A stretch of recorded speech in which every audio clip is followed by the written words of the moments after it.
हरे कृष्ण।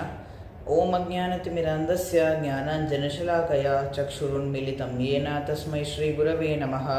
नमः ओं विष्णुपादाय कृष्णपृष्ठाय भूतले श्रीमते भक्तिवेदान्तस्वामिनिति नामिने। नमस्ते सरस्वते देवे गौरवाणी प्रचारिणे निर्विशेषशून्यवादी पाश्चात्यदेशतारिणे। जय श्री कृष्ण चैतन्य प्रभु नित्यानंद श्री अद्वैत गदाधर श्रीवासादि गौर भक्तवृंद। हरे कृष्ण कृष्ण कृष्ण हरे हरे, हरे Ram Ram Ram Hare Hare. Hare Krishna. So today we are going to discuss on the Sloka Bhagavad-Gita chapter 9 verse number 34. So I will recite the Sloka and read the synonyms, translation and purport. So the Sloka is as follows. मन्मना भव मद्भक्तो मद्याजी मां नमस्कुरु मामे वैश्यसि युक्त्वैवम् आत्मानं मत्परायणः। Synonyms: Matmanaha, always thinking of me. Bhava, become. Mat, my. Bhaktaha, devotee. Mat, my. Yaji, worshipper. Mam, unto me. Namaskuru, offer obeisances. Mam, unto me. Eva, completely. Ashyasi, you will come. Yuktva, being absorbed. Evam, thus. Atmanam, your soul. Matparayanaha, devoted to me. Translation and purport by His Divine Grace A.C. Bhaktivedanta Swami Srila Prabhupada ki Jai. Engage your mind always in thinking of me, become my devotee and offer your obeisances to me and worship me. Being completely absorbed in me, surely you will come to me. Purport. In this verse, it is clearly indicated that Krishna consciousness is the only means of being delivered from the clutches of this contaminated material world. Sometimes unscrupulous commentators distort the meaning of what is clearly stated here, that all devotional service should be offered to the Supreme Personality of Godhead, Krishna. Unfortunately, unscrupulous commentators divert the mind of the reader to that which is not at all feasible. Such commentators do not know that there is no difference between Krishna's mind and Krishna. Krishna is not an ordinary human being. He is absolute truth. His body, his mind and he himself are one and absolute. It is stated in the Kurma Purana as it is quoted by Bhaktisiddhanta Saraswati Goswami in his Anubhashya comments on Chaitanya Charitamrita, 5th chapter Adi Leela, verses 41 to 48. Dehi deha dehi vibhedoyam Neshware Vidyate Kvachit. This means that there is no difference in Krishna, the Supreme Lord, between himself and his body. But because the commentators do not know this science of Krishna, they hide Krishna and divide his personality from his mind or from his body. Although this is sheer ignorance of the science of Krishna, some men make profit out of misleading people. There are some who are demoniac. They also think of Krishna but enviously, just like King Kamsa, Krishna's uncle. He was also thinking of Krishna always, but he thought of Krishna as his enemy. He was always in anxiety, wondering when Krishna would come to kill him. That kind of thinking will not help us. One should be thinking of Krishna in devotional love. That is bhakti. One should cultivate the knowledge of Krishna continuously. What is that favorable cultivation? It is to learn from a bona fide teacher. Krishna is the Supreme Personality of Godhead, and we have several times explained that his body is not material but is eternal blissful knowledge. This kind of talk about Krishna will help one become a devotee. Understanding Krishna otherwise from the wrong source will prove fruitless. One should therefore engage his mind in the eternal form, the primal form of Krishna, with conviction in his heart that Krishna is the Supreme. He should engage himself in worship. There are hundreds of thousands of temples in India for the worship of Krishna, and devotional service is practiced there. When such practice is made, one has to offer obeisances to Krishna. One should lower his head before the deity and engage his mind, his body, his activities, everything. That will make one fully absorbed in Krishna without deviation. This will help one to transfer to Krishna Loka. One should not be deviated by unscrupulous commentators. One must engage in the nine processes of devotional service, beginning with hearing and chanting about Krishna. The 7th and 8th chapters of the Bhagavad-Gita have explained pure devotional service to the Lord that is free from speculative knowledge, mystic yoga and fruitive activities. Those who are not purely sanctified may be attracted by the different features of the Lord like the impersonal Brahma Jyotir and localized Paramatma, but a pure devotee directly takes to the service of the Lord. There is a beautiful poem about Krishna in which it is clearly stated that any person who is engaged in the worship of demigods is most unintelligent and cannot achieve at any time the supreme award of Krishna. The devotee in the beginning may sometimes fall from the standard, but still he should be considered superior to all other philosophers and yogis. One who always engages in Krishna consciousness should be understood to be a perfect saintly person. His accidental non-devotional activities will diminish and he will soon be situated without any doubt in complete perfection. The pure devotee has no actual chance to fall down because the Supreme Godhead personally takes care of his pure devotees. Therefore, the intelligent person should take directly to the process of Krishna consciousness and live happily live in this material world. He will eventually receive the supreme award of Krishna. Thus ends the Bhaktivedanta purports to the 9th chapter of the Srimad Bhagavad-Gita in the matter of the most confidential knowledge. So, this is the verse that we read just now, and here Krishna says, Manmana, always think of me, Bhavamad Bhaktau, become my devotee, Mad Yaji, worship me, Mam Namaskuru, offer obeisances to me, and Mame Vaishyasi Yuktva Atmanam Madparayanaha. By being completely absorbed in Krishna, we will surely go to him. Prabhupada targets the impersonalists in the purport and the unscrupulous commentators who misuse the signs which is mentioned here in the Bhagavad Gita, that they divert the mind of the reader to that which is not at all feasible, and such commentators do not know that there is no difference between Krishna's mind and Krishna. And the Mayavadis basically do not believe that the Lord has a form. They believe that the Lord only has there is no personality of Godhead. There is only something called as the impersonal Brahma Jyotir, which is supreme, and rest everything else is illusion according to Mayavadis. So we have to merge into that supreme personality, supreme Brahman. That is their philosophy. And here once they read that engage your mind in always thinking of me, become my devotee, worship me, offer obeisances to me, then this will give them a different meaning, and this won't make much sense to those impersonalists.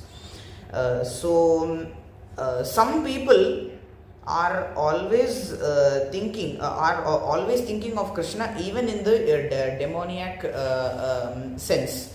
In the like Kamsa example of Kamsa is given here, that he is always thinking of Krishna out of fear that when he going to come and kill me, because he knows that if at all he has to die, it will be at the hands of Krishna. So he is always remembering Krishna every time.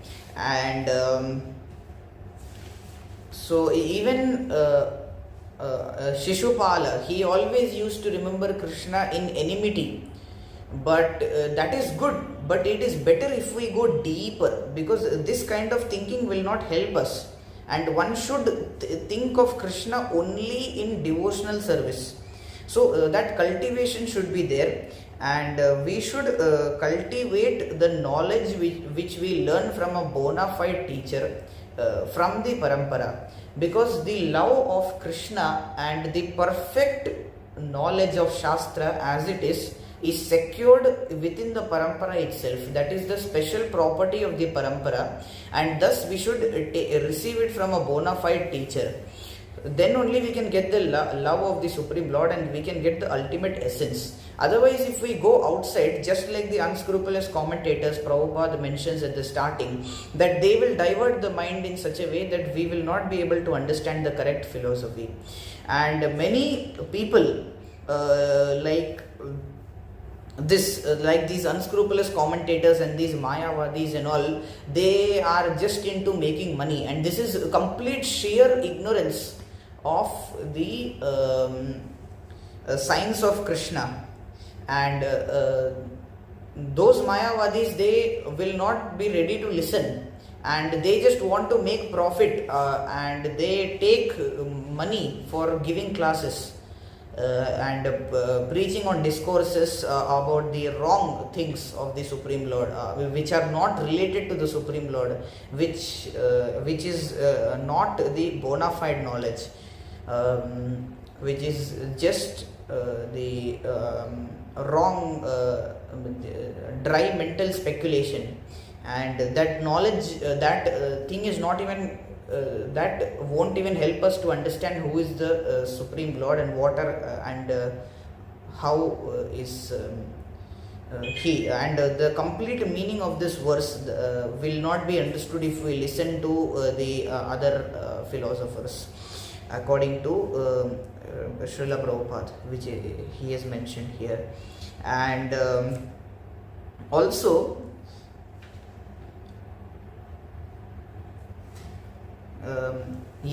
and the Mayavadis believe that we have to go to from Sadguna Brahman to Nirguna Brahman, and all the forms, including that of the Supreme Lord, and also all the material forms in the material world, is also illusion according to them.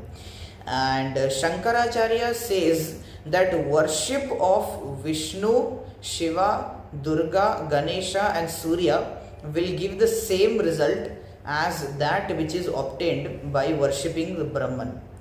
So but Shankaracharya is to be respected, because at the end of the day, he himself has at the end of everything, he himself has written and explained, he has agreed that Krishna is the Supreme Lord, and so because they do not believe in the form of the Lord, and they cannot describe Brahman also, because they think that all the things in the material world, the words, the way of speaking, everything also is illusion. So we are not able to describe the supreme thing by supreme Brahman by words, and this is how they are making a this is how they are very cleverly responding, and they think that everything is illusion, so they will not be able to understand the meaning of this verse clearly, that engaging the mind in the Supreme Lord, becoming the devotee, offering obeisances and worshipping him, this meaning won't be understood. They and the people who learn from them also will get the wrong meaning, and they also will not understand the essence of this verse, what it wants to say, and because they believe that only Brahman exists, and they do not they say that material words cannot describe Brahman.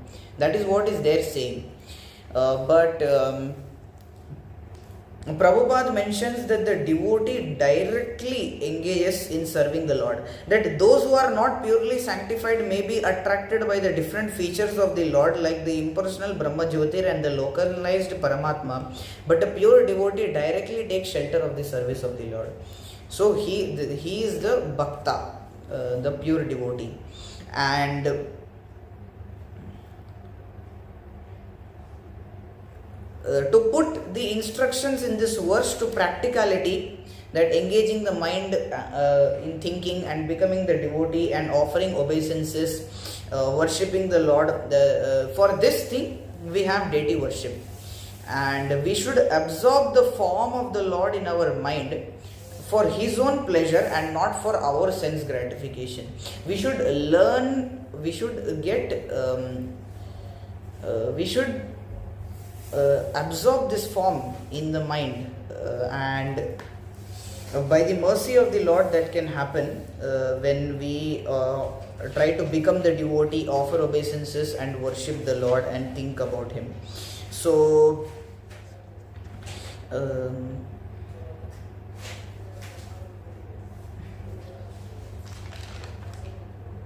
and we also need to apply other instructions which are mentioned for rules and regulations, and we should not think that we have become sahajiyas and we can take everything to be easy and granted, because this process bhakti is a very long way, since we have to cleanse all the anarthas, all the we have to clean the heart of all the dirty things that we have accumulated from millions and millions of lifetimes, and we should not think that this process will be easy. And the fixing the form of the Lord in the thought of the mind, in the mind, the example is given like the uninterrupted flow of honey. Just like the honey flows uninterruptedly, similarly the form of the Lord uninterruptedly should be in our mind. So and also in the ending of the purport, Prabhupada says that there is a beautiful poem about Krishna in which it is clearly stated that any person who is engaged in the worship of demigods is most unintelligent and cannot achieve at any time the supreme award from Krishna. And this has already been mentioned earlier in the 9th chapter. The Krishna says that actually those who are the devotees of other gods and who worship them with faith actually worship only me, but they do so in a wrong way. And so what happens to them is that they again get entangled into the repeated cycle of birth and death, because demigods give very less benedictions which are very temporary and they are useless. They will be useful only up to death. After that it will be they won't be useful to us, and they are very temporary things. So Prabhupada says that hence Krishna says, engage the mind in thinking of me, become my devotee, offer obeisances and worship me, because he is the only person who can give us liberation back to his abode, and other demigods cannot give this. So we must achieve the supreme award. The person who is worshipping demigods will not achieve the supreme award at any time, and the devotee in the beginning may sometimes fall down from the standard, but he should be considered superior to all other philosophers and yogis, because gradually Krishna mentions in the previous verses that the person who falls down, if he is engaged in devotional service, he is to be considered saintly because he is properly situated in his determination, and he quickly becomes righteous and attains lasting peace. And Krishna himself asks Arjuna to declare that my devotee never perishes. Kaunteya pratijanihi name bhakta pranashyati. So even if a devotee comes down and falls down from the standard, he is still supposed to be considered as greater than philosophers, yogis, jnanis, etc. Because his accidental non-devotional activities will perish, and he will soon be situated without doubt in the complete perfection. So the intelligent persons, they directly take shelter, they directly take to the process of Krishna consciousness and live happily in this material world. The intelligent persons do not go to demigods because the demigods give very temporary boons, as it is already proven earlier, because only Krishna himself can give liberation to come to his abode, and that is a supreme award possible to get Krishna's service life after life and to go back to Godhead, serve him there. So that is a supreme award that can be given only by Krishna and not by other demigods. And Prabhupada has said that he will eventually receive the supreme award of Krishna, and when the non-devotional activities perish, he will soon come back to the path. He will become steady and he will be situated in perfect determination, and he will receive the supreme award of the Supreme Lord. The essence is that we should always engage the mind in thinking of the Supreme Lord. We should become his devotee and worship him. Then we can surely go to him. This Sloka 9.34 is like the essence of Bhagavad-Gita, because the Bhagavad-Gita has 18 chapters in total, out of which the middle two, 9 and 10, are the essences. And this verse 9.34 comes exactly in the middle of the entire Bhagavad-Gita, and hence this is the essence of the Gita, where Krishna says these 4 things: that one should engage the mind in thinking of him, one should become his devotee, one should worship him, and one should offer him obeisances. Because of this, we can surely go back to him and attain the supreme abode. This is the end of Bhagavad Gita Sloka 9.34. Thank you so much. Hare Krishna, Dandavat Pranams.